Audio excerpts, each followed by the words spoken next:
Rasulillah, la ilaha illallah, Allahu Akbar.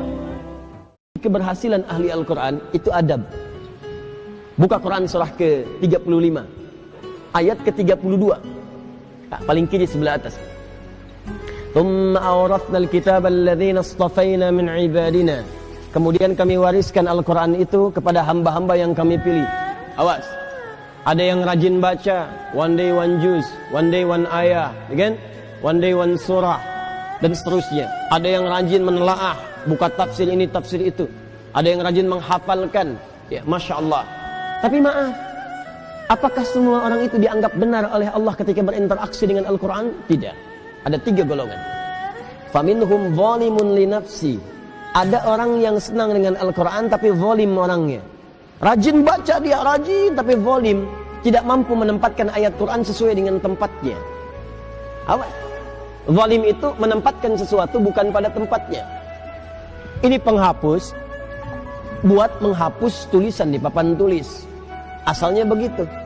Tapi digunakan untuk melempar orang misalnya. Nah, itu zalim namanya. Gelas, tuh, fungsinya menampung air untuk minum. Gayung, fungsinya untuk mandi. Ada orang minum pakai gayung, mandi pakai gelas. Itu zalim namanya.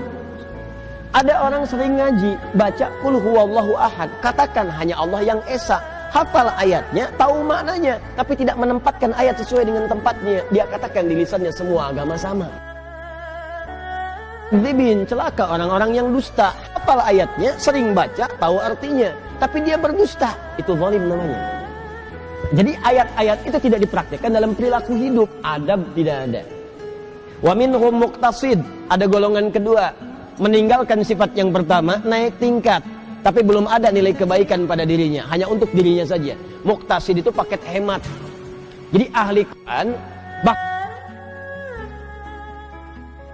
kalau perilakunya nampak kegiatan sehari-hari, sering mojok di masjid misalnya, atau dekat tiang-tiang nyandar, baca ngulang-ngulang hafalan. Tapi kalau diminta, Mas bisa ngimamin, yang lain saja.